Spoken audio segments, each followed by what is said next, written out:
5 বছৰটো তেওঁক আমি জিকাই দিলোৱেই মই তেওঁক ক'লো যে আপুনি বিজেপিত আহক এজিপিত আহক ইউপিপিএলত আহক য'ত আহক কিন্তু আপুনি চৰকাৰী পক্ষত থাকক যাতে আমাৰ মানুহৰ কাম হয়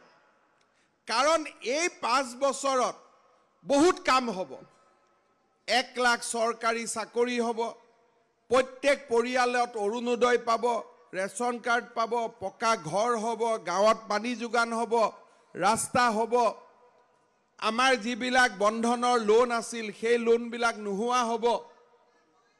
ইমান বিলাক কাম আমাৰ হ'ব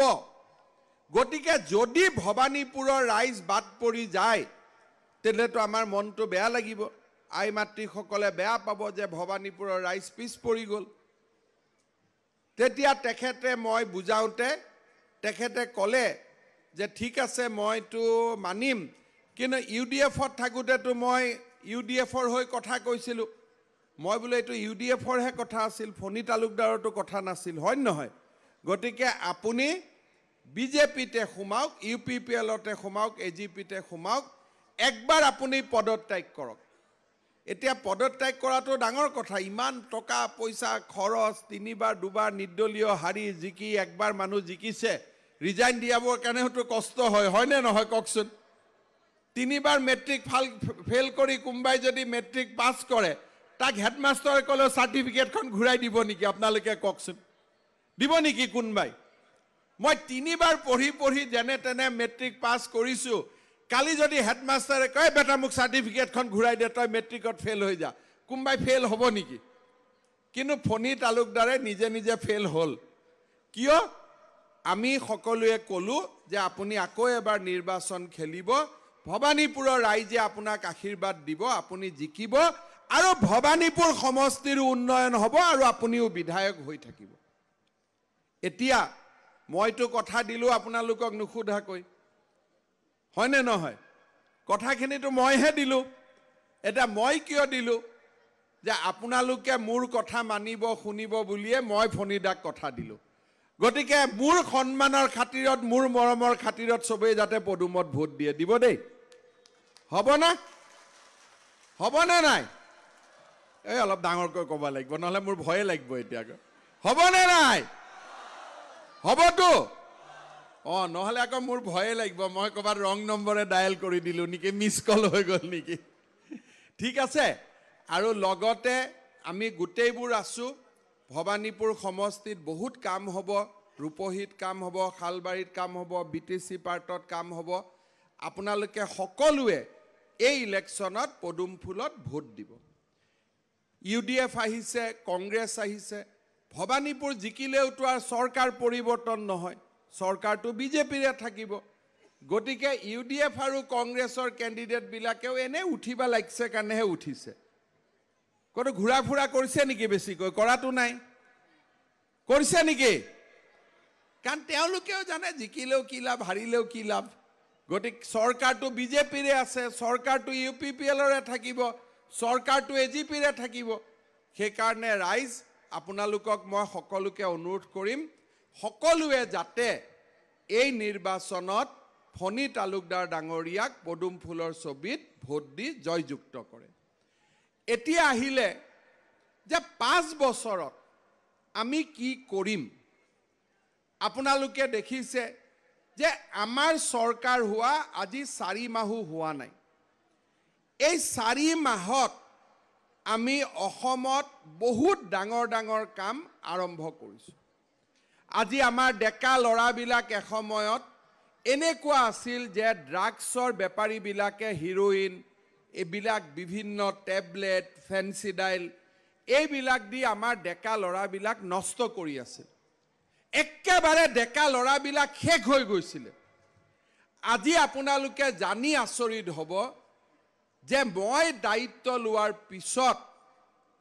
এতিয়ালৈকে 400 কোটি টকাৰ ড্ৰাগছ আমি জব্দ কৰিছো 400 কোটি টকা আৰু এই ড্ৰাগছ বিলাক যদি আমি নধৰিলো হেতেন গাঁৱৰ মানুহৰ চহৰৰ মানুহৰ দেউতাক মাকৰ টকা পইচা কাঢ়ি লৈ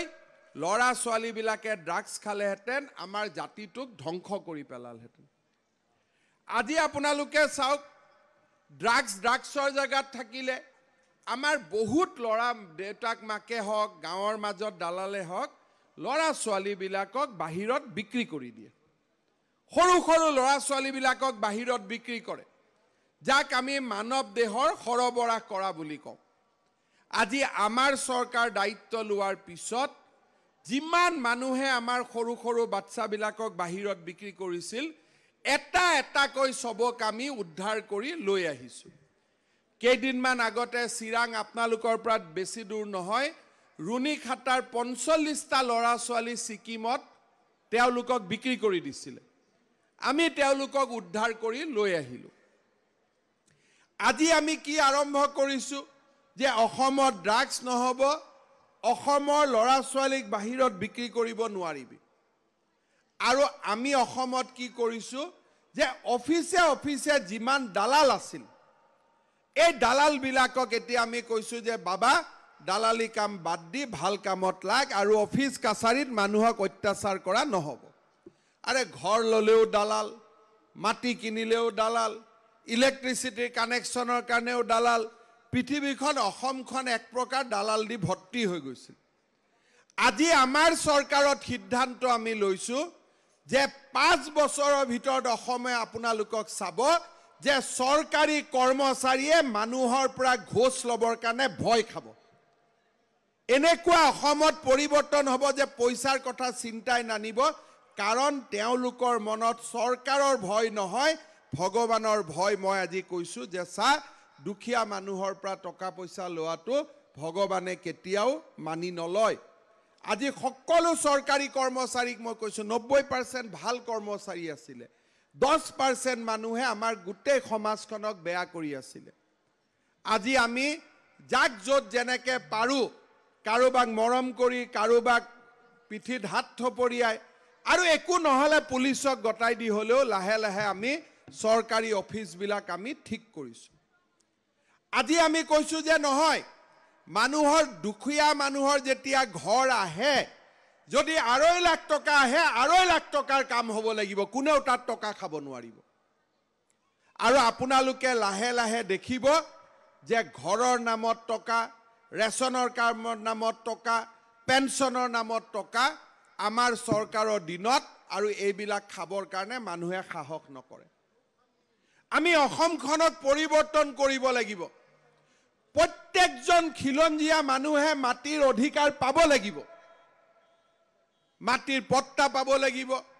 আৰু আটাইতকৈ ডাঙৰ কথা আপোনালোকে শুনিছে যে আমি এটা চৰকাৰী বিভাগ খুলিছো 100 কোটি টকা দি যত নেকি আমাৰ জনজাতীয় লোকসকলৰ যি ধৰ্ম ভাষা এই গোটেই বিভাগৰ আমি সংৰক্ষণ কৰিম আজি আপোনালোকে ইয়াত দেখিছে যে আমাৰ এই ৰূপহী খালবাৰীত বহুত বাথৌ মন্দিৰ আছে